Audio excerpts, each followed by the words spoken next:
गुब्बारे से लगा रेणुका भाजपा में गुटबाजी की अटकलों पर विराम। पहली बार एक साथ मंच से भाजपा उम्मीदवार नारायण सिंह के लिए वोट मांगते दिखे पूर्व प्रत्याशी बलबीर चौहान, रूप सिंह व मोहन लाल आजाद। केंद्रीय मंत्री भूपेंद्र यादव ने कांग्रेस पर लगाए एसटी स्टेटस के मुद्दे पर दशकों तक गिरिपार वासियों को धोखा देने के आरोप। गिरिपार के मुद्दे के अलावा पर्यावरण एवं श्रम मंत्री ने 7,000 करोड़ के रेणुका जी डैम व नौराधार कॉलेज को बताया बड़ी उपलब्धि। कांग्रेस विधायक विनय कुमार ने अपनी गृह पंचायत में आयोजित जनसभा में हाल ही में भाजपा में शामिल हुए लोगों को बताया काली भेड़ें। विनय कुमार के अनुसार दल बदलने वाले पूर्व कांग्रेसियों को है जेब गरम करने की आदत।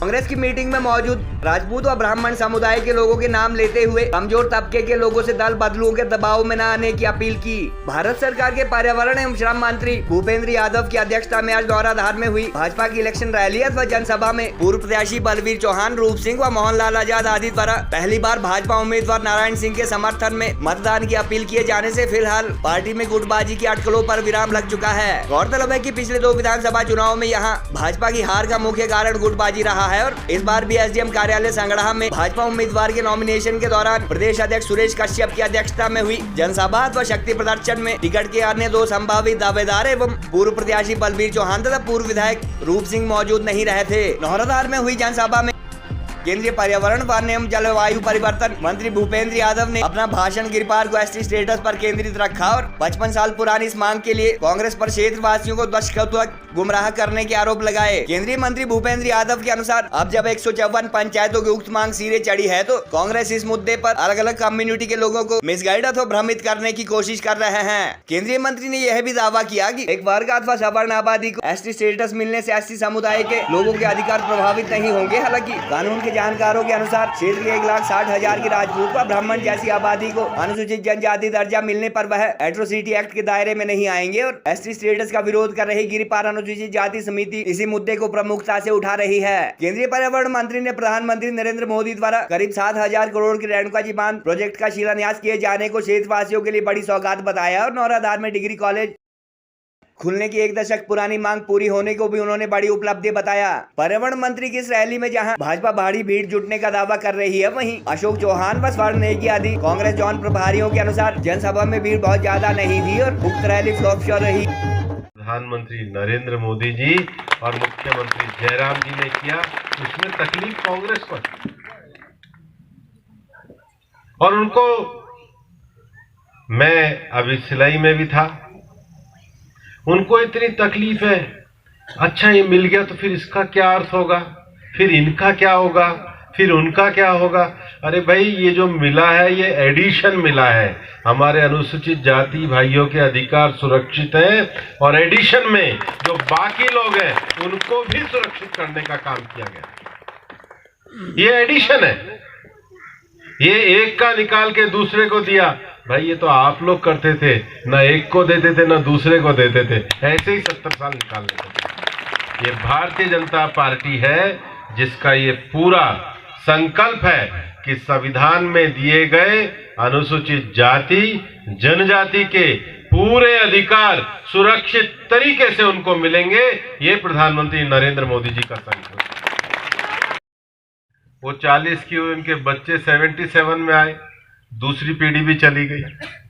उनके बच्चे 97 में आए, तीसरी पीढ़ी भी चली गई। ये तो भारतीय जनता पार्टी की सरकार आ गई जो चौथी पीढ़ी को ये अधिकार दे रहे हैं, वरना कांग्रेस रहती तो चौथी भी चल गई। अब बताओ, जिन्होंने इतना अत्याचार किया, जिन्होंने इतना गुमराह किया, उनको शासन में आने का हक है? उनको हराना आपका काम है या नहीं है? और कितनी जोर से हराना है? एक बार ताली बजा के बताओ कितनी। ये जो आपकी तालियों की जो गड़गड़ाहट है, ये 12 तारीख को इतनी ही जोर से बटन दबना चाहिए। कांग्रेस विधायक विनय कुमार ने भाजपा में शामिल हुए अपने गृह क्षेत्र के लोगों को बताया काली भेड़ें। विनय कुमार के अनुसार दल बदलू नेताओं के विकास में उनके पिता एवं 6 बार के पूर्व विधायक डॉक्टर प्रेम ने भी नहीं रखी थी कोई कमी। इलाके के कमजोर तबके के मतदाताओं से की दल बदलुओं के दबाव में न आने की अपील। कांग्रेस प्रत्याशी एवं विधायक विनय कुमार द्वारा रविवार को उपमंडल सगड़ा के अंतर्गत आने वाली अपनी गृह पंचायत के गाँव उंगर कांडों में पार्टी कार्यकर्ताओं की बैठक को संबोधित किया गया। इस दौरान उन्होंने हाल ही में कांग्रेस छोड़ भाजपा में शामिल हुए लोगों पर तंज कसते हुए उन्हें काली भेड़े कहा और इस बात का भी जिक्र किया कि 6 बार के विधायक रहे उनके पिताजी ने भी चारे के आदी हो चुके उक्त लोगों के विकास में कोई कमी नहीं छोड़ी थी और उनके काम करवाने को लेकर कई तरह के आरोप भी झेले। विनय कुमार ने गाँव में हुई इस बैठक व नुक्कड़ सभा में मौजूद राजपूत व ब्राह्मण आदि बिरादरी के लोगों के नाम लेते हुए कहा कि काली भेड़ों अथवा दल बदलों के दबाव में आने की कमजोर तबके को कोई जरूरत नहीं है और जो लोग प्रेशर के चलते उनकी बैठकों में नहीं आ पा रहे हैं वह कांग्रेस के समर्थन में अपना गुप्त मतदान जरूर करें। भाजपा छोड़ कांग्रेस में शामिल हुए इलाके के नेताओं पर विनय कुमार द्वारा पहली बार इस तरह की तीखी टिप्पणी की गई। गौरतलब है कि कुछ दिन पहले रेणुका विधानसभा क्षेत्र अथवा विकासखंड संगड़ा के प्रभावशाली कांग्रेस नेताओं अथवा कार्यकर्ताओं में शामिल पूर्व बीडीसी सदस्य एवं नंबरदार चेत सिंह तथा सिरमौर जिला परिषद के पूर्व अध्यक्ष राजेंद्र ठाकुर गिरिपार को एसटी स्टेटस की सौगात मिलने के नाम पर भाजपा छोड़ कांग्रेस में शामिल हुए थे। हालांकि विनय कुमार ने अपने संबोधन में तंज कसने के दौरान किसी भी नेता का नाम नहीं लिया था। भाजपा उम्मीदवार के नॉमिनेशन के बाद आयोजित शक्ति प्रदर्शन में भी उक्त दोनों नेताओं ने अपने संबोधन में गिरिपार को शेड्यूल ट्राइब स्टेटस इलाके की आने वाली पीढ़ियों के लिए भी बड़ी सौगात बताया था। चल दिए वो हमारी पार्टी में भी ऐसे ही थे, जब तक उनको चुगा नहीं मिलता था तब तक वो चलते नहीं थे। तो अब वो ज्यादा चल रहे हैं क्योंकि जेब बहुत गर्म है, उनकी जेब बहुत गर्म है। मैं बताना चाहूंगा क्या कमी रखी डॉक्टर प्रेम सिंह जी ने उनके लिए।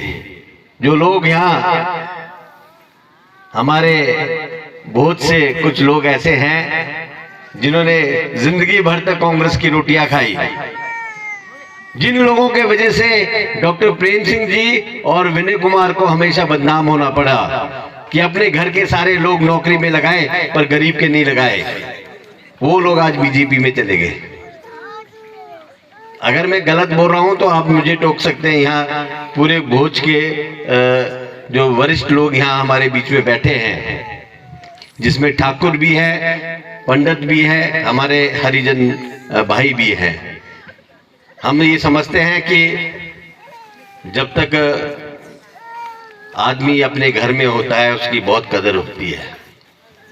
जब आदमी घर से बाहर निकल जाता है तो लोग उसको किस निगाह से देखते हैं वो शायद उन्हें अभी मालूम नहीं है, पर उन्हें हम मालूम जरूर देंगे, लगाएंगे उनको मालूम कि घर से बाहर रह के आदमी की कितनी इज्जत होती है। बहुत सारे लोग ऐसे मजबूर हैं, पर मुझे यकीन है कि जो यहाँ नहीं भी आए हैं उनके वोट भी हमें जरूर मिलेंगे, क्योंकि आप किसी के मत को इधर उधर नहीं कर सकते। आप में इतनी ताकत नहीं है कि आप किसी का मत डाल दो। जिसने अपना वोट का प्रयोग करना है और जिस जगह करना है वो वही कर सकता है और कोई नहीं कर सकता।